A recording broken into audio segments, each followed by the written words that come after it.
as I told our seniors, I thought it was a game that we had every opportunity to win, as I told our team, and a game that I know how badly we wanted to win for our seniors and wanted to send them off the right way.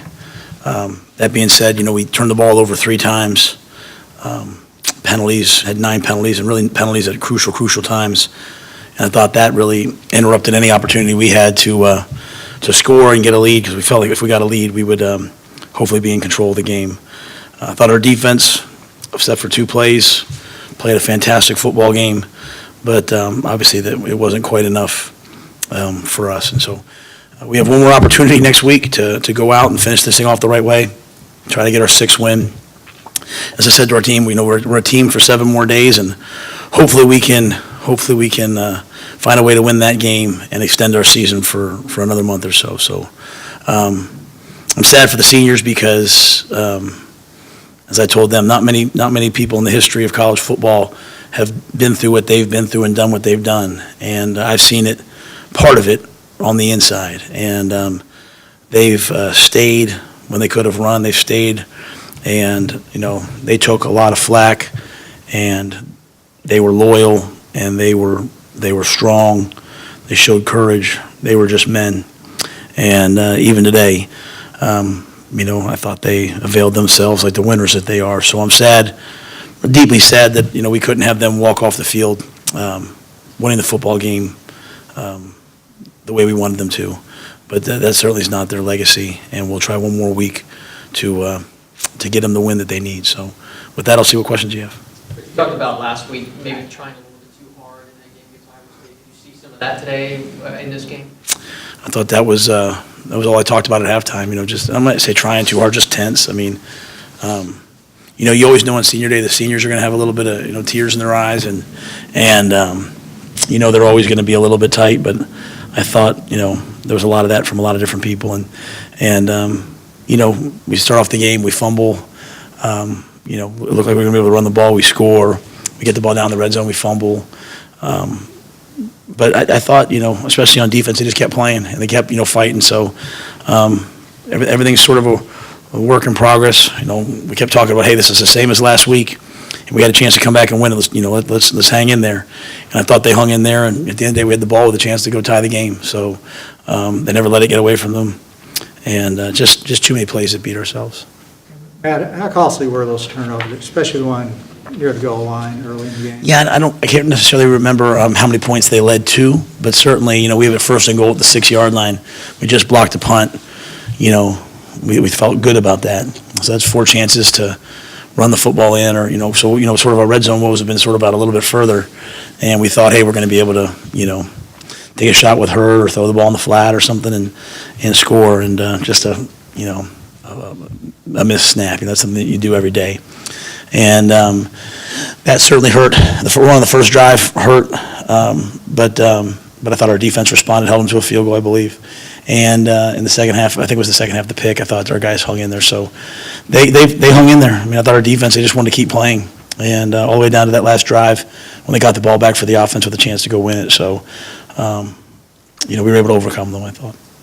Matt, was this game almost maybe just too much on the line? They think too much about being bowl eligible, which you've tried to negate, but was this almost as if they hyperventilated?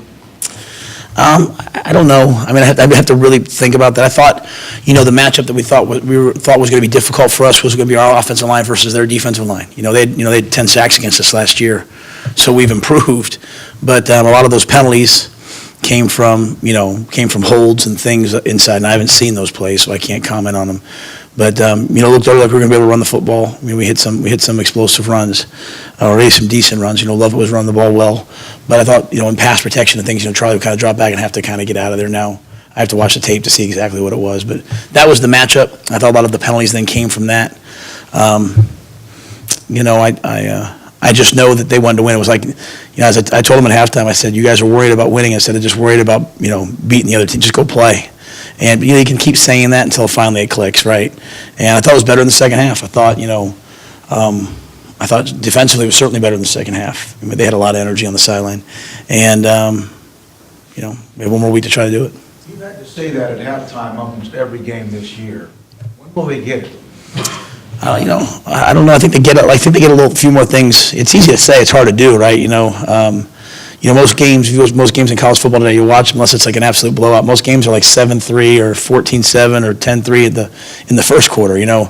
Not many games kind of get away. It's really the second half where teams start to open up the score and over time wear people out. We thought we were going to be able to wear them out to a degree, and we weren't able to do so. And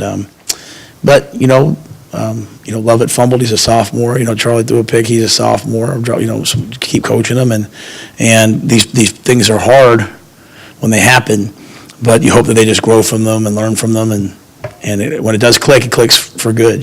So it's frustrating to say that every week, but that's where we are. I mean, we were able to hang in the game with a chance to win. We just didn't make the psychotic, explosive, crazy play that they made. The play that Rager made, 4 guys hit him, he runs around the edge and scores a touchdown. Like, we never made one of those plays.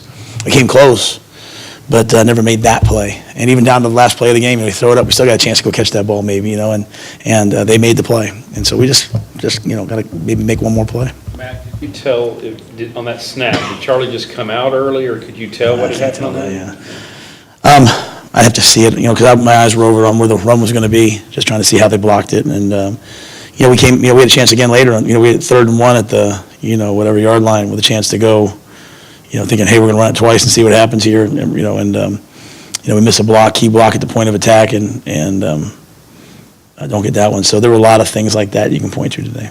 After this week of practice, do you feel like y'all were prepared well for this game? Oh yeah. I mean, I don't think you'd play defense the way we play today if you weren't. Again, I thought that there's sometimes you can go out there and play, and there's a matchup that's going to be one that you're nervous about, and I thought we knew what happened last year. O-line versus D-line. We thought, hey, this will be one we'll have to negate, and I don't think we were able to play up front the way way we wanted to in terms of pass protection and running the football, and the penalties were mainly came from that. We didn't have a lot of things down the field. We had one where Christoph thought Charlie was scrambling, so he turned to block and we threw it just keep playing, right?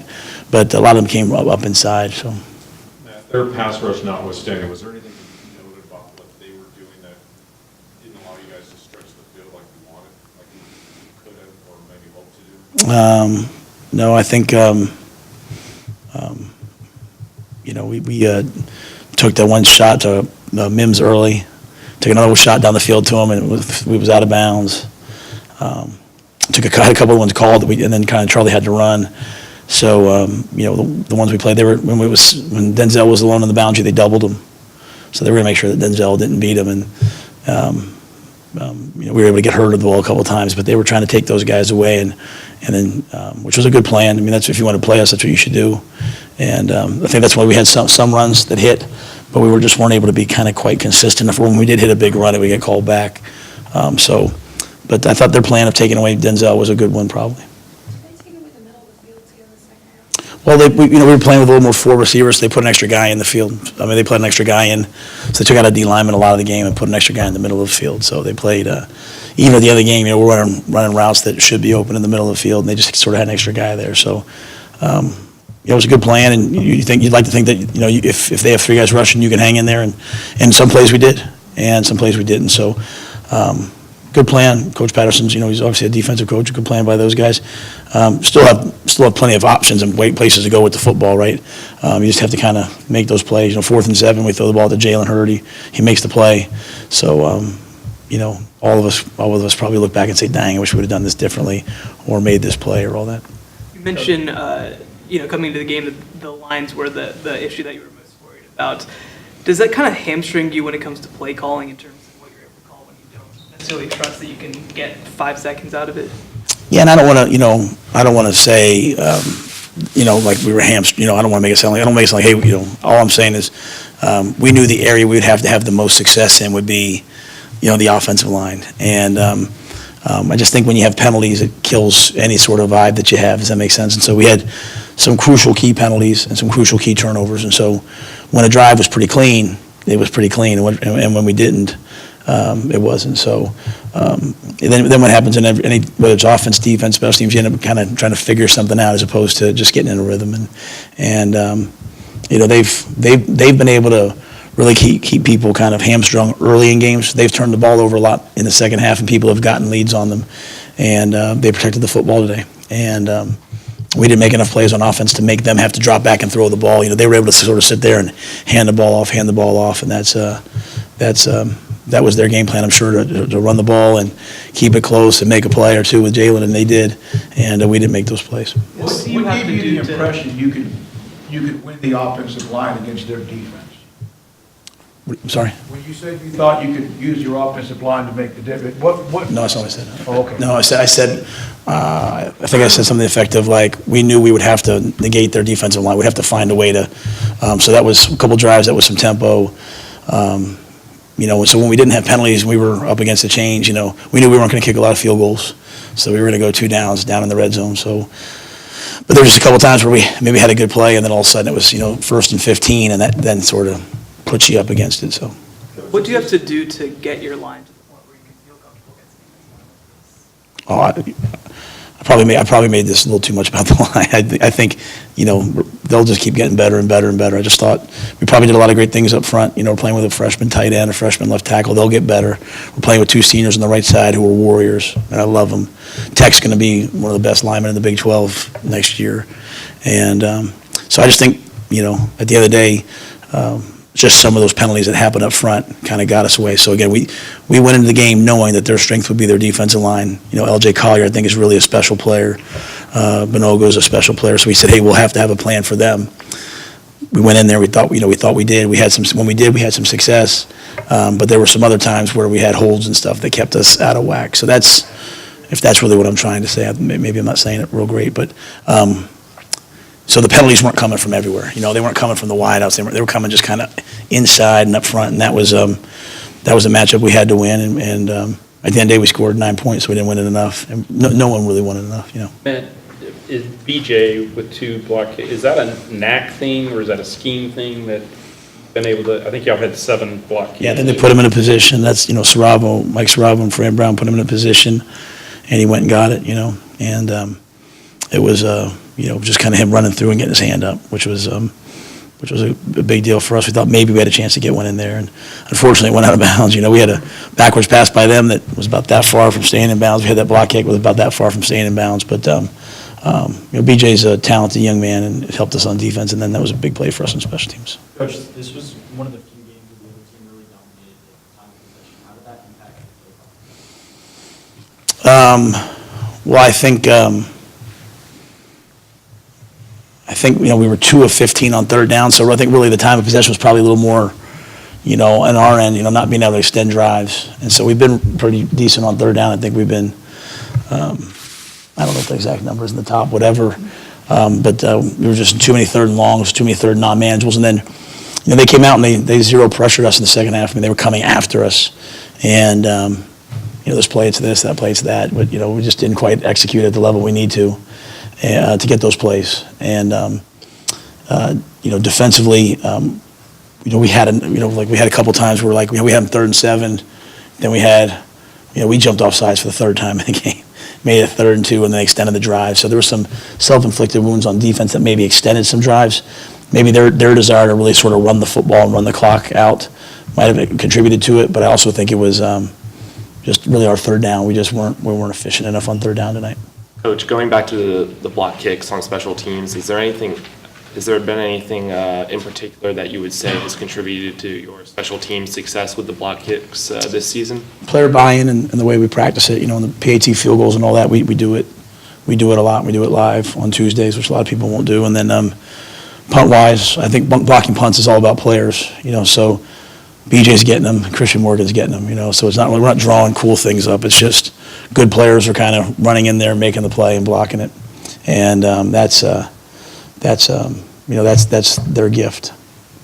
know not to look ahead, but you guys, are much improved from last season, obviously. But if for some reason you aren't able to make it to a bowl, how would you categorize this season? Would you categorize it as a success? It's hard for me to say that, because I'd hate to think about losing, next week. I would say that I'm really proud of our players and coaches for how far they've come from last year.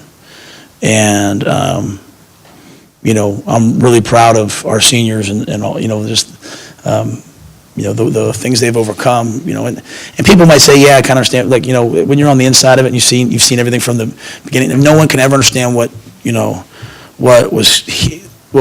has been presented in front of these guys, what they've been through, what was here when we got here, the things they've overcome, and so I'm proud of them. I told the seniors, man, I mean it when I say, like, not many people have been through what they've been through, and so yeah, we want to win next week, and we're going to go to a bowl game, and I want to extend the season. And I don't know, maybe it's fitting that it comes down to the last game, and can they go? I can sit, like Smoke was asking, I can sit here and talk all day about play under pressure as if there's no pressure, but, like, you got to go do it. So maybe this is what has to happen. They have to go play a last game and play a championship caliber game, and can you go win when everything's riding on it? And so maybe that's the ending we need. But make no mistake, I'm proud to death of these guys. They're all graduating, they're doing things right, they've improved beyond measure. I mean, we were getting laughed off the field sometimes. We got laughed off the field last year in this game against TCU. And so they made a major step. Just need to make one more next week. We would like to find a way to finish it the right way. Do you have any concerns about emotionally this week of getting this team back from Texas Tech? No, I don't think so. I thought last week was emotional, and last week there was all that stuff coming out of that, and I thought they showed up, for that, for this game. I mean, this game wasn't obviously the game we wanted it to be, but again, when we play good defense, when we hold people, that was a step forward. So I think they'll show up this week.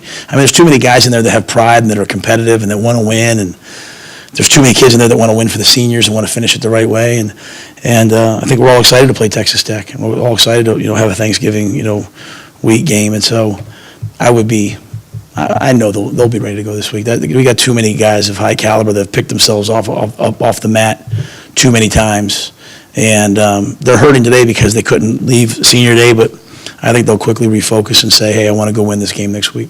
Emotions aside, how do you get this team technically over the hump, when it comes down to just the football mechanics of it, to be getting more than 9 points and to be converting when necessary? Yeah, that's our job as coaches, is to just keep coaching, and it's always a fine line when you sit up here because you never want to sound like you're blaming the players, because I'm not. I point out, like, hey, we have to do this better, that better, but at the end of the day, I think it's our job just to keep improving and keep getting better. And so, we have one more game to try to put it all together and get a win. And then if we win that game, then we'll go try to win the bowl game, And then we have a whole other offseason. And, I just think that over time, you just keep doing it.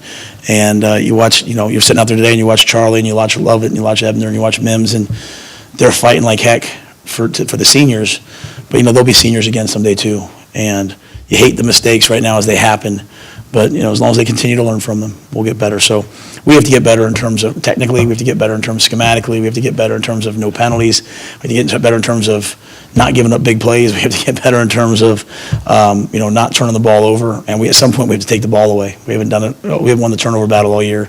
Like, you couldn't find many teams that have won 5 games and they're minus 13 or whatever we are, and minus 10, I don't know what we are. So,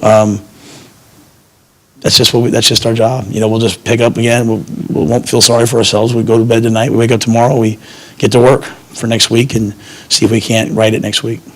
Coach, with last line in mind, how are you feeling personally about next week? In terms of? In terms of the game and with the pressure of the whole game? My whole life is pressure. You know what I'm saying? Our coaches, their whole lives are pressure. But I also feel pressure to be a good husband, a good father, a good everything, right? So I'm upset right now. But what I'm going to do? I'm going to go home and play with my daughters. And I'm going to talk to my son, who's on the sideline with us. He's probably devastated right now, right? And I'm going to go home and smile at my wife.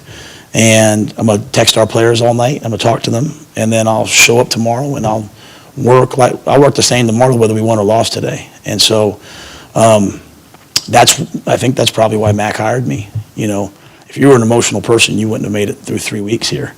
And I just try to be the same guy every day. And when I stop being the same guy every day, George DeLeon or Phil Snow reminds me to be the same guy every day. And so that's my job. My job's not to be emotional, but would I be happy if we won? Absolutely. But everything happens for a reason, man.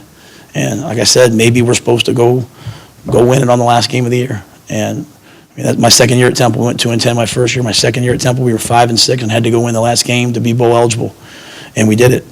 And so I plan on trying to go do it next week versus Coach Kingsbury, who I respect, and a good team.